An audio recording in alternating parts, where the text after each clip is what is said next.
Right, Jeff, so here we are. We just got our cup of tea. You got yours, I've got mine, my big cup. And I brought you today a couple of pieces of aluminium. And this is one of them here, and the other one is the same. And that is so you can mount these R6 discs to my old wheel, front wheel. That was your original? Yes, that's right. It was a single disc one. That was on one side. Yes, that's right. And so would it be making something like that?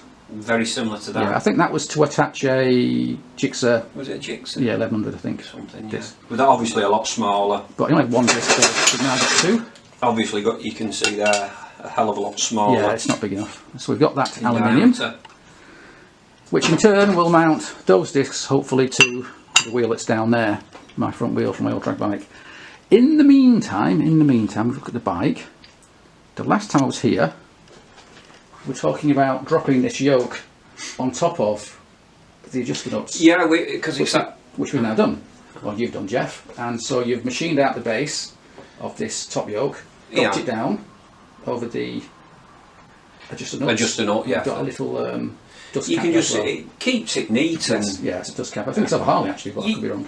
There is a gap between it. What we could do if we could find an appropriate O-ring. Yeah, you could bond an O-ring into it so it just touches the frame just to keep. Yeah, I don't think this bike's going to be doing very many miles in bad weather. It's it's like the bottom there. There's about a millimetre gap.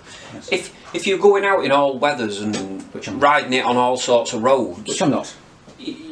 But if it's just going to be for shows and summer riding and what, well, it's going to be for me. Yeah. I don't ride in bad weather anymore, Yeah. so right. So that's that. Good. We can move on. What else has been going on? We just mounted. I put the tank back on. Yes. And we put this back on. Yes.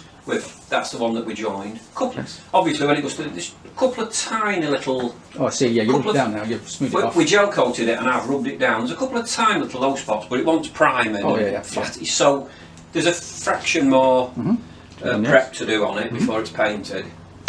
Now we're also talking about the seat. Yeah.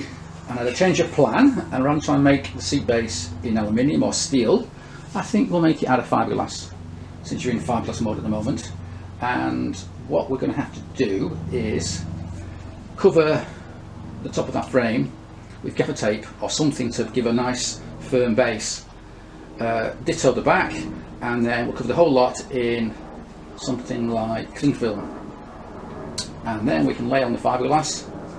Hopefully the cling film in the way, it'll just lift off without too much of a well, if anything gets on, I mean, like in that thingy, if it does get on the tank, it's all being sanded anyway, so it's as long as it's not near the immediate area. No. It's not like if it drips on the frame, it's going to get blasted, so it's not going to be a worry on that. One key point though to make is that you have to, or we have to take allowance for the thickness of the vinyl and foam that might be around it when it's being fine upholstered. So that means just putting the fiberglass around here won't work. It will work, but it'll cause us problems in the future because then there's no room for the vinyl to go on top. So what we've got to do is maybe bulk out these frame tubes and the rest of it a little bit by, what, I don't know, 3-4 mil. I'm thinking if we can find some rubber hoses. Yes, something like that. We can, doesn't have to be, maybe quarter thick, and then actually fit it over the tube, and then we can tape across it. That's right. And that's where there's enough room to be to make allowance for the foam and fibre. So then, because you've got to allow for the material that's right. Being bonded on the inside. Yeah, it's quite a common fault actually. Not a fault, it's quite a common error that people make. They put the fiberglass on top of the frame and forget. And then there's not enough room to get to fold the material and everything. Correctly, so that's something to worry about. So that's that. That's not happened yet. However, what is happening, if I look down here, we've got these things. I've just knocked a few more up, So what we got here, Jeff? Well, they're going to go on the forks. Yes, they are clamps. I think I might have bored them a fraction. They do actually slide on the fork leg, which is, it doesn't matter at the minute. No. They're a fraction Well, it's okay. loose. But what I've got to do now is run a milling cutter between them, and hopefully when they're sandwiched between them, it's just get it right so that when the bolt's nipped up, it grips that and grips it on the fork leg. That's right, that's right. So they'll go around the fork leg, two of them, and these will want trimming to adjust to, you know, they might have to come back a bit more yet. Yeah, because in that box which is sitting between the frame rails, that's the headlamp. Whereas in this box here, we've got all kinds of stuff. We've got my old rear sets from the drag bike, we can reuse them. And we've got something rather nice in here. We've got the brakes, we've also got our... We've still got to do a bit of finishing yet. We've got to do the bit. Yeah, that's... It's done a bit more work. So things are kind of happening. It's one of the last things that we can... It doesn't need to be... We won't mention the engine because right now nothing's happening with that. It's all gone quiet. It's been almost 3 months for the head, and I was promised 2 weeks, and it's now been 3 months, and it's still not turned up for any lane.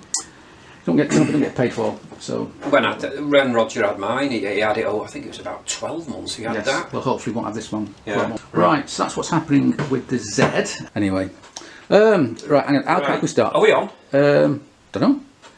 Yes, we are. Hello, everybody. Right. Okay. Yes, here we are. Here we are and today. We're looking at the front end of my Z. You've just which arrived. Is now almost finished. Not quite finished yet, but we're getting there. It's. We spin it round. Yeah, we've got disc mounts on. So you've turned that metal I brought you the other week into. We've got the 2 discs, yeah. And it's all. Oops, where are you going? That way. Just rest it there. I'll just rest it on the side there. Right. Okay.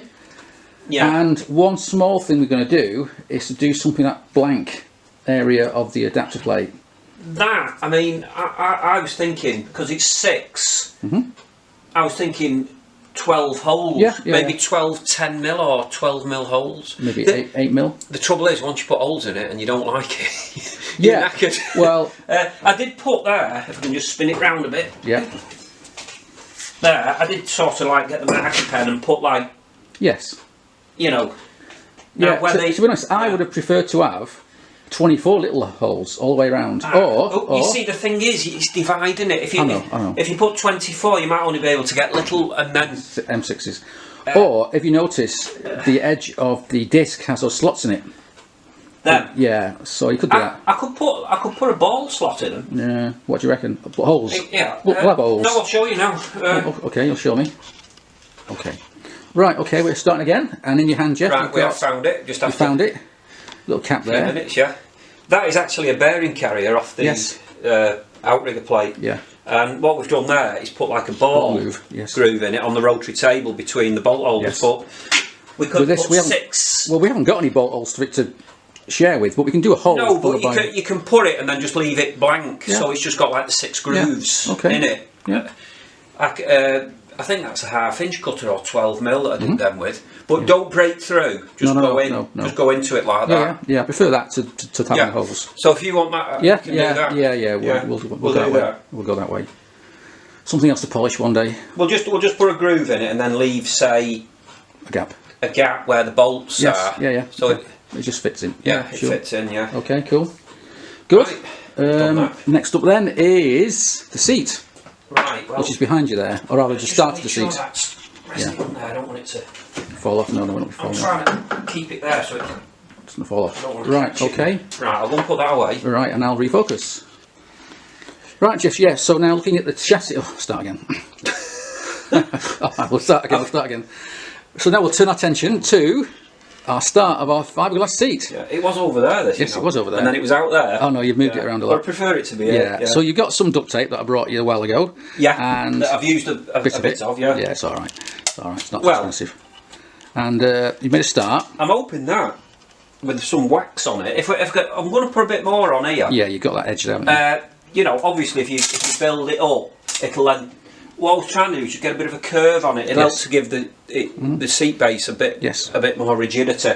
Right, so you're doing that, and I built it up there. I've tried to flow it in level with the fiberglass unit. Yes. Which, once we put a couple of strips of tape down it and put it round, it'll. Right. Yeah. And obviously you've got to do the back bit yet. Yeah, I've put a little bit of cardboard up there. Yeah, up the. That's taped in. Right. Okay.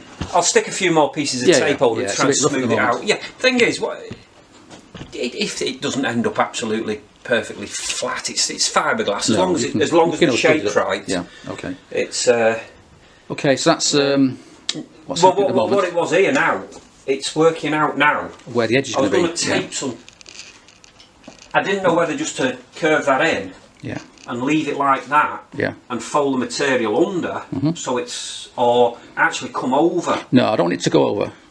So basically, I know a standard one does, but I'd rather it wasn't. If I take that in there now, what it'll do is when we fiberglassed it, we'll just have to cut the fiberglass. So when the material's just folded, it's nice and flush. It'll just come up to the edge. Yeah, just a bit more fettling to do, isn't there? There's a lot of faffing around to get it right. I mean, we could leave it, we could cut it.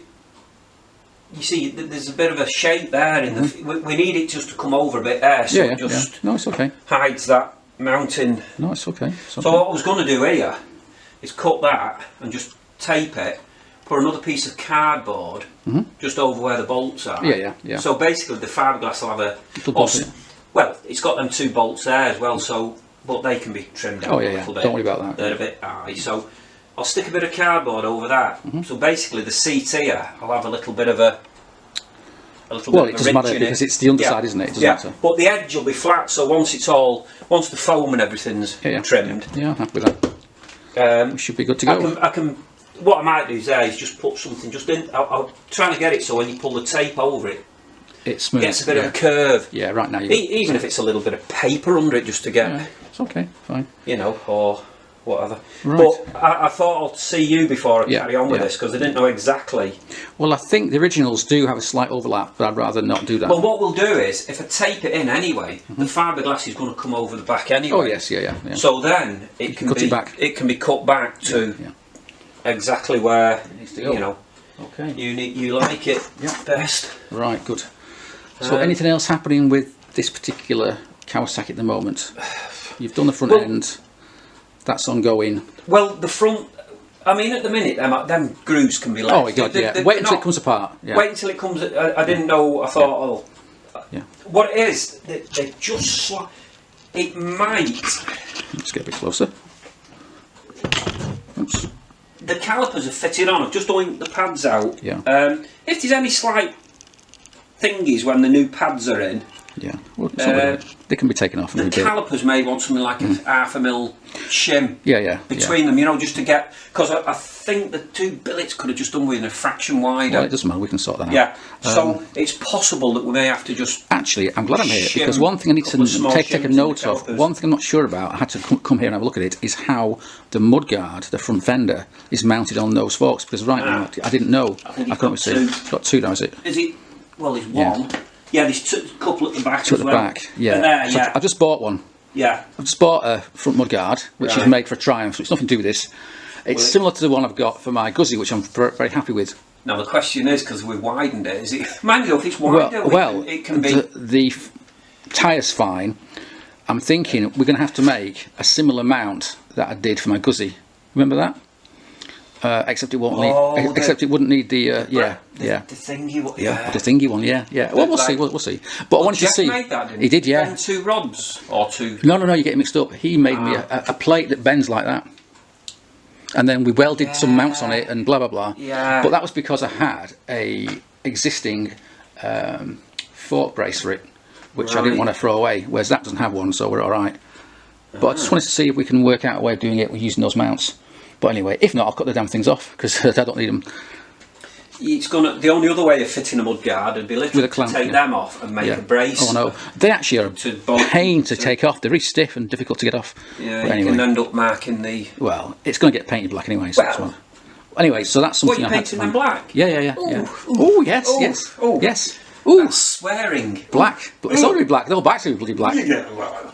In fact, one thing I might do is I might see if I can get myself some gold centred blue spots. Effectively, they were called blue spots, but they do some gold. Yeah, they do. Because the back brake is a gold rainbow, you see. So it'd be nice if I could get them matching up. Well, they're the later ones. Or I believe some are. I'm not sure about it, but I think the gold ones are more high tech. They've got titanium bits in them or something. I don't know. Or I could take them out and then get them anodised gold. We'll see. Yeah, I wouldn't. They paint to get out. An absolute bar. Oh, I know. You can buy a special tool to get them out. You can, but I think they Loctite them. Oh, whatever. I think I'd avoid doing it. Okay. Well, if a nice pair of gold centres comes along, I'll buy them. I'd just if they do. You can find them on it. I've seen them. Oh yes, yeah, but usually really tatty. At least they're really nice. Yeah, well, they are nice. Yeah. if we get some new bolts for it. Well, it's either that or get a blue spot rear caliper to put on it. Yeah, I've already got the bloody mounts made. Yeah, but that might work out cheap. Yeah, I know. But it means I've got to pay you more money and redo things. Anyway, we'll see. Yeah. It's something for the future. Don't worry about it. I don't mind changing things that are easy to change. I don't need to rebuild a bloody bike for, but when you're changing engines or whatever, that's a bit of a problem. Right, so with that, Jeff, we'll call it quits on the old Z, and we'll look at something else we've been working on next. But that's a different video. What I'm going to do there, Yeah. if I pull the tape on that down, Yes. it's just, I think once the tape's there, even if this bit here ends up flat, the material, as long, I think if we just build the tape up, Yeah. because that's quite, Well, I like fiberglass because you can. the material's not going to be that thick, is it? No. Not stick You as know, if you get a few layers of that duct tape you can round smooth it there, all around. You can smooth it all. No problem. Plus, then it's on an angle like that, so it's just going to Yes. cushion down nicely. What matters is how it looks on the outside, not on the inside. You can't see the inside when it's all upholstered anyway. Yeah. Right. So with that, then Just get rid of them little. we'll click quits Once that bit's taped in there. Yeah. So it's been a bit of a quick video, this, but needs must. And we'll come back in a week or so and see how things are going. This is yours, isn't it? You're going on your. Yes, it's my video. Yes. But I'm pleased that's all done now, because that's been a bit of a pain to get sorted out the front end. Well, I've made some stainless spacers. Yes. The only thing is, you'll have to watch that the way it comes apart. Don't if you get it mixed up. I won't get it mixed up. No. It won't. No, it won't go back together. All the hubs and everything, the centre bolts, they'll all want locked up. Yes. They're all only nipped Yes. up. Well, that's so fine, they because all want, I need to paint the spokes of that thing. They're going to get painted. I'm not sure what colour yet, probably black. Whereas the rim's going to stay polished. I've got to do that one on it. I've got some gold. You got the paint, yeah, paint and everything. Did I? And Oh, it's well. just Time. it's somewhere to bloody do it. Yours needs to be warm, and it's not getting too warm You anymore. need somewhere like a nice shed, empty shed with a nice heater, Yes. Which we haven't got. warm, Painting is for summertime. or a sun. You know, like that one that Jeff's got with the big infrared heat lamp. Oh yes, yeah. Well, That, anyway. them are probably. We'll cross that bridge when we come to it. So with that then, Jeff, as you see, and it's cold because you're doing this, aren't you? You're getting cold. Right. So with that then, Jeff. Well, I've got to go and get some more cast. I'm going to think about that. Oh god, yeah, some heat. There's a tiny bit in the bottom of that there, maybe enough for a day or two, but I'm only going to use it when it's needed. Absolutely necessary. When you're dying here, it's cold. Yeah, Right. but if I'm coming to do the fiberglass in, I'm going to have to get. It's going to have to get it warm. Yes. Because if it's too cold, it won't cure. Yeah, right, okay. It needs. So I'm going to have to get the place warm when I Yes, indeed. do that. Right. Okay. With that then, Jeff. Anything else? Well, I was just going to. Did you want to? Yes, we'll do that. Oh, That's a okay, video. right. That's a video not about my Z. That's about something else. Well, I'm going to do what. Now that you've done this, I'll tell you in a minute. All right. We'll Okay. do that in a minute. Okay. And with that, Jeff, we'll call it quits, and we'll see you next time.